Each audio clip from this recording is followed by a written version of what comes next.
Bismillahirrahmanirrahim. Fenomena seperti itu bukan hanya terjadi di Indonesia saja. Itu terjadi di hampir semua negara-negara yang mayoritas penduduknya beragama Islam. Tetapi mereka dipaksa ya oleh para elit politik untuk membangun sistem politik dan sistem hukum sekuler, atau sistem politik dan sistem hukum kafir sebenarnya. Misalnya di Malaysia, ya, kemudian di Pakistan, di Mesir, bahkan di Filipina sendiri para elit politik di Manila, kalau mereka itu ingin mengumpulkan suara dari kaum muslimin yang ada di Mindanao, mereka juga menggunakan istilah-istilah syariat. Jadi gejala-gejala seperti itu tidak hanya terjadi di Indonesia. Itu yang pertama. Kemudian yang kedua, itu tidak terjadi baru hari-hari ini. Di Indonesia sendiri khususnya, gejala seperti itu tidak terjadi baru hari-hari ini, tetapi sudah berlaku sejak zaman Orde Lama, Orde Baru, dan seterusnya. Ya. Pada zaman Orde Lama juga ya, banyak sekali para pemimpin-pemimpin politik itu yang menggunakan istilah-istilah syar'i untuk kepentingan-kepentingan politik yang pada dasarnya sistem politik yang mau dibangun oleh mereka dan sistem hukum yang mau dibangun oleh mereka itu sistem politik dan sistem hukum sekuler. Kenapa terjadi seperti itu? Itu yang jadi persoalan, ya kan? Jadi kaum muslimin, khususnya kaum muslimin di Indonesia, kita berbicara Indonesia, ya. Kaum muslimin di Indonesia itu kan mereka dibesarkan dalam tradisi Islam. Mereka juga berada dalam, boleh dikatakan dalam satu kehidupan dengan sistem sosial yang Islami. Jadi mereka akrab dengan istilah-istilah syariat, mereka akrab dengan istilah-istilah yang ada di dalam Al-Quran maupun di dalam Al-Hadis, ya. Karena tradisi mereka berada di dalam kehidupan itu, dan juga sistem sosial yang mereka berada di dalamnya boleh dikatakan sebagai sistem sosial yang akrab dengan istilah-istilah yang Islami. Tetapi kemudian para elit politik kan ingin mengajak kaum muslimin ini, mayoritas pada umumnya sebenarnya tidak satu warna ya, tetapi kita berbicara tentang kaum muslimin ini. Mereka mau mengajak mayoritas kaum muslimin yang ada di Indonesia itu untuk membangun satu bangunan sistem politik dan sistem hukum sekuler. Jadi ada jarak yang jauh.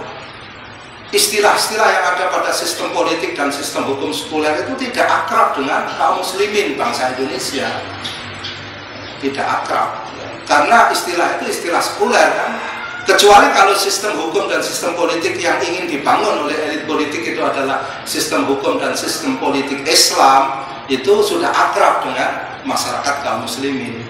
Maka selama sistem politik dan sistem hukum yang mau dibangun itu adalah sistem politik dan sistem hukum sekuler atau sistem hukum kafir, ya, itu akan selalu ada jarak antara tradisi kaum muslimin yang Islami itu tadi dan sistem sosial yang Islami di mana mereka hidup dengan sistem politik dan sistem hukum yang sekuler, itu selalu akan ada jarak.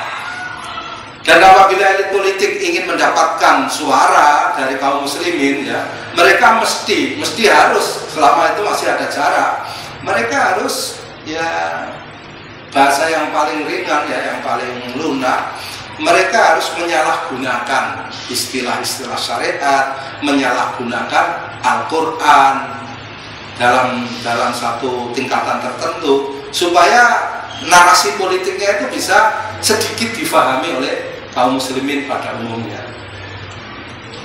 Atau pada titik tertentu ini lebih buruk lagi, yaitu mereka harus melakukan pembohongan, ya, tipu daya terhadap kaum muslimin ini yang tidak akrab dengan istilah-istilah yang ada pada sistem politik dan sistem hukum yang akan mereka bangun. Ya, mereka harus melakukan tipu daya.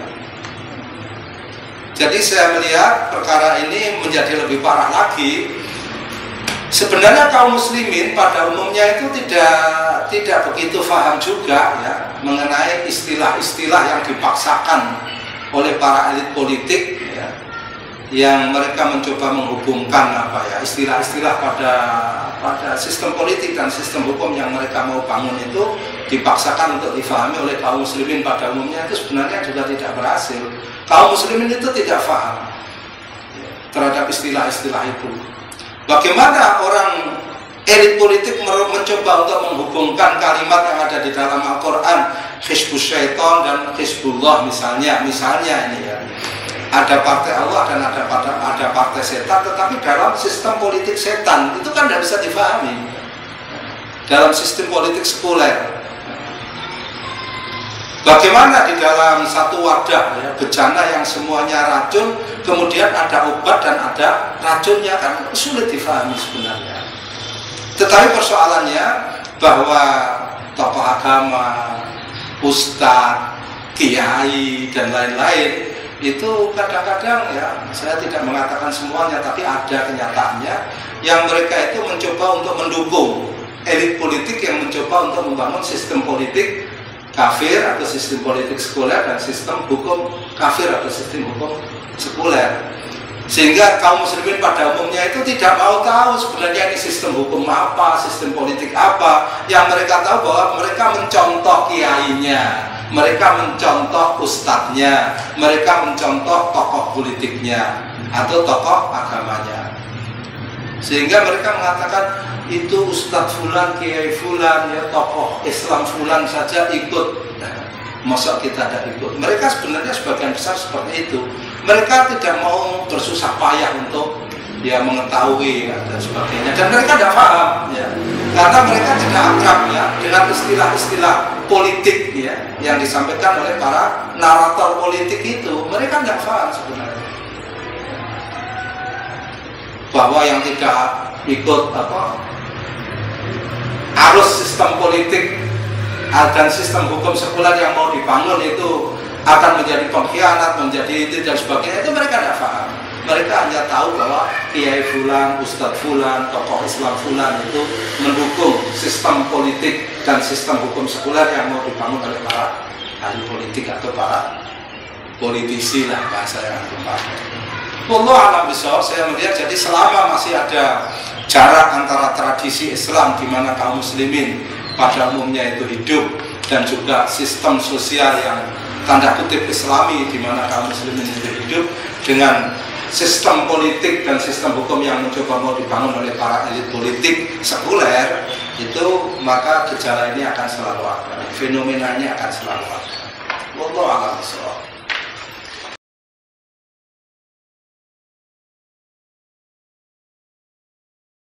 Ya, kalau mau jawaban singkat, sebenarnya secara normatif tidak boleh ya. Jadi itu termasuk menyalahgunakan istilah-istilah syariat untuk kepentingan nafsu duniawi, sebenarnya tidak boleh.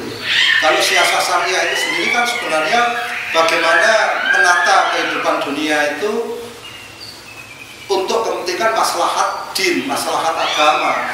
Tetapi ini kan memperkosa ya, menyalahgunakan istilah-istilah agama dalam hal ini Islam untuk kepentingan nafsu duniawi.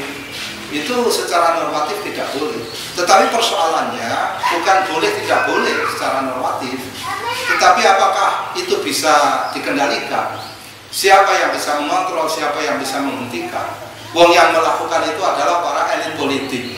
Kemudian ada para kiai, para ustadz, walaupun tidak semuanya, tokoh Islam yang mendukung itu. Persoalannya kan di situ. Saya melihat, jadi kalau pertanyaannya ini harus dijawab dengan singkat, jelas tidak boleh. Ya, tetapi persoalannya itu tadi sekali lagi adalah bagaimana supaya ketidakbolehan itu ditaati oleh semua pihak. Kemudian tentang pertanyaan terakhir dalam poin ini, jika tidak boleh, bagaimana politisi muslim menawarkan tujuan politiknya?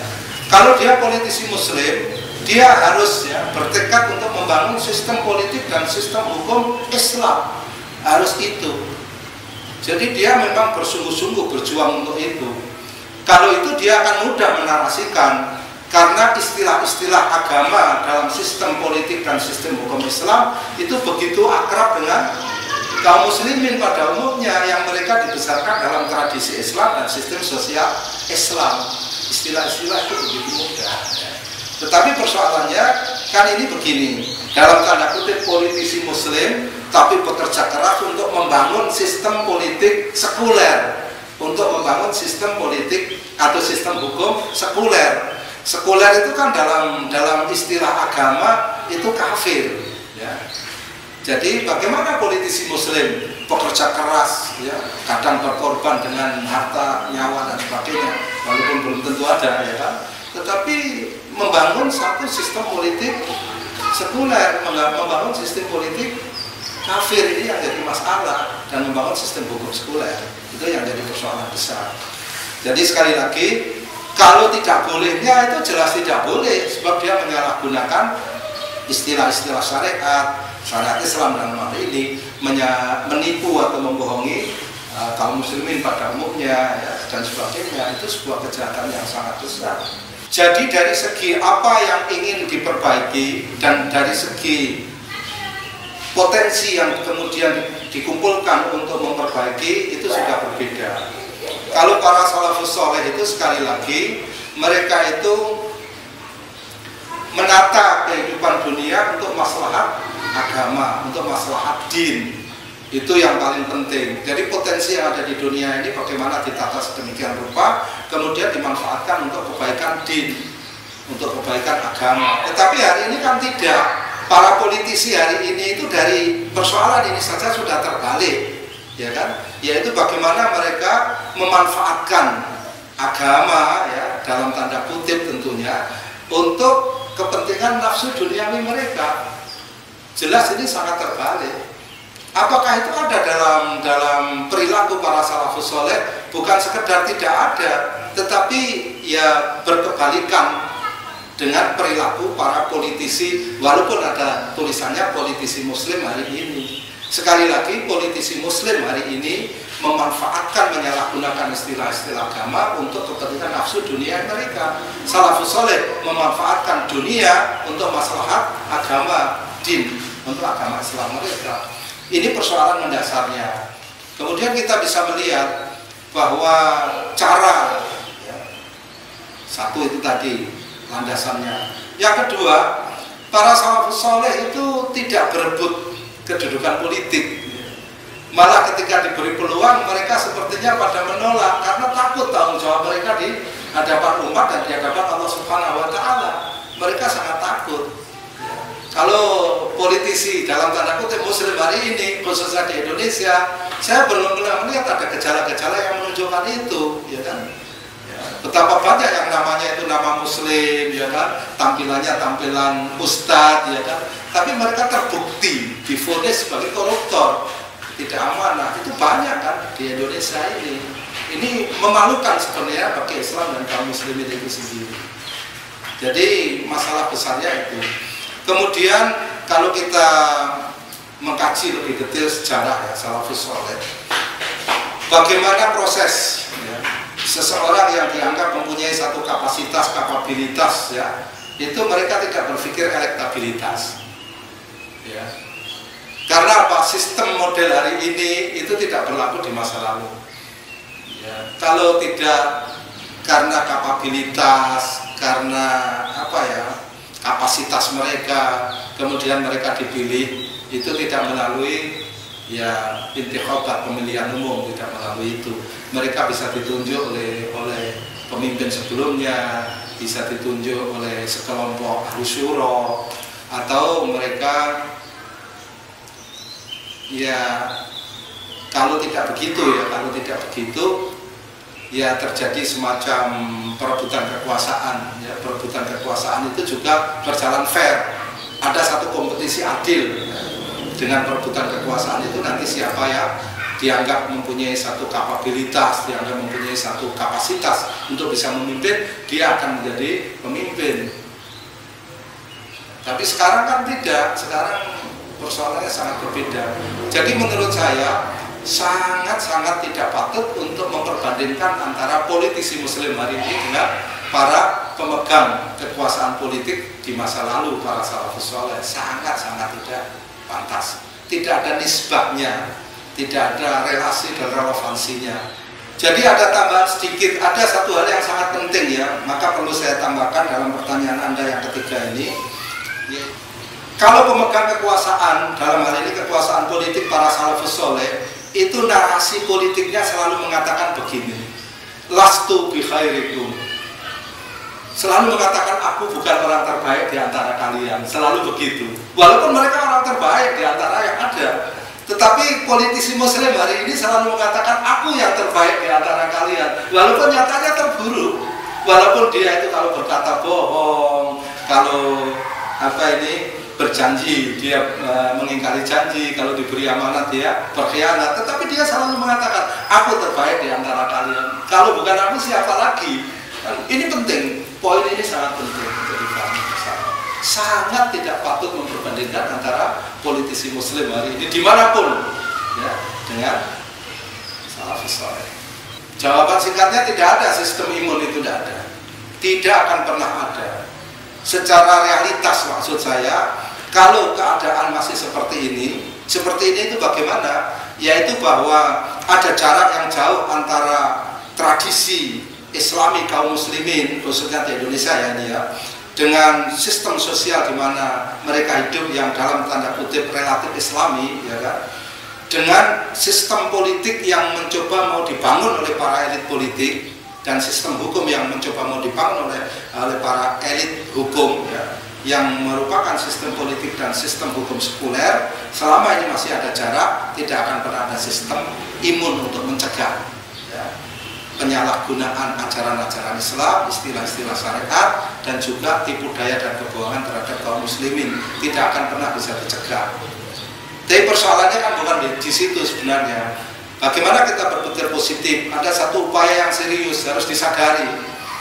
Ini ada dua proses, yaitu proses pemandaian kaum muslimin supaya mereka memahami bahwa sistem politik dan sistem hukum yang mau dibangun oleh para elit politik itu adalah sistem politik dan sistem hukum sekuler yang tidak sesuai dengan tradisi mereka yang Islami dan sistem sosial Islami di mana mereka hidup. Itu harus diberitahu, dan itu perlu waktu lama, perlu tarbiyah yang baik. Kita harus memberi kesadaran kepada kaum muslimin di Indonesia bahwa sistem politik dan sistem hukum sekuler yang mau diterapkan, yaitu nasionalisme dan demokrasi, itu bukan pakaian kaum muslimin, bukan pakaian Islam. Jadi kaum muslimin di Indonesia dipaksa untuk memakai pakaian yang bukan ukuran badannya, ya kan? Batin tercatat itu yang tidak karu-karuan. Itu persoalan besar. Jadi selama masih ada jarak itu, maka tidak ada sistem imun itu. Kemudian yang kedua, para ulama, para ustadz ya, yang selama ini mendukung bangunan atau konstruksi sistem politik dan sistem hukum sekuler, supaya mereka bertobat, mereka sadar. Sebab apa? Mereka jadi panutan. Bukan mereka saja yang sesat, tapi mereka menyesatkan orang banyak ya, yang tidak tahu secara persis apa yang sebenarnya dikehendaki oleh politisi dalam tanda kutip muslim yang tidak benar itu tadi. Jadi sekali lagi harus dipandaikan satu. Yang kedua, harus dikuatkan secara ekonomi. Sebab apa? Hari ini kaum muslimin ini ketika mereka juga tidak paham tentang apa itu sistem politik dan sistem hukum yang mau dibangun oleh para elit politik yang pada dasarnya adalah sistem politik dan sistem hukum sekuler, mereka tidak paham, mereka berpikir praktis saja. Pokoknya siapa yang ngasih uang, saya coblos Ustaz, mereka begitu. Mereka senang, makin banyak paslonnya itu makin senang, karena makin banyak uang yang mereka dapatkan. Makin banyak partai politik yang terlibat di pemilihan umum, mereka makin senang, karena mereka makin banyak dapat kaos, makin banyak dapat uang, makin banyak dapat ya yang lain-lain lah, fasilitas-fasilitas itu. Bahkan ada yang saya tanya langsung ini, kalau misalnya ketika partai politik atau calon legislatif atau eksekutif itu memberi Anda uang dengan satu perjanjian, Anda bersumpah atas nama Allah untuk mencoblosnya, bagaimana? Tidak apa-apa Ustaz, saya akan terima. Kalau ada 5 calon, 5 pasangan calon, saya terima semua, nanti saya coblos semua. Sebab saya harus memenuhi sumpah saya. Kalau nanti ada 14, 15 partai atau 16 partai tingkat nasional yang akan ikut pemilu 2019, semua partai itu memberi saya uang misalnya dengan janji saya harus bersumpah untuk nyoblos partainya, tidak apa-apa, saya terima saja. Nanti saya coblos semua di pemilihan itu. Kan menarik ini. Bayangkan kalau satu partai 50.000, dia ada 16 partai, 800.000 satu orang. Kalau satu keluarga ada 5 pemilih yang punya hak memilih, dia sudah 800 kali 5, 4 juta, lumayan. Dia akan hidup sebulan tanpa bekerja. Itu sudah banyak yang seperti itu, dan kalau memang itu yang dikehendaki, ya sudah, ya. Kalau memang itu yang dikehendaki, yang merusak negara ini siapa kalau begitu? Ya elit-elit politik itu. Mereka merusak cara berpikir umat, mereka merusak cara berpikir para ustadz tertentu, ya, para kiai tertentu, para tokoh Islam tertentu, mereka rusak. Jadi sekali lagi ya ikhwah, ini yang perlu dicatat. Selama tradisi Islam di mana kaum muslimin ini hidup dan sistem sosial dalam tanda kutip yang islami di mana mereka hidup itu tidak mendapatkan saluran pada sistem politik islami dan sistem hukum islami, itu akan ada jarak yang jauh, dan itu yang membuat kekacauan sebenarnya dalam cara berpikir umat, dan juga membuat kelemahan umat itu bisa dimanfaatkan oleh para elit politik. Dalam tanda kutip ya, kebanyakan muslim ya yang tidak bertanggung jawab itu. Wallahu a'lam.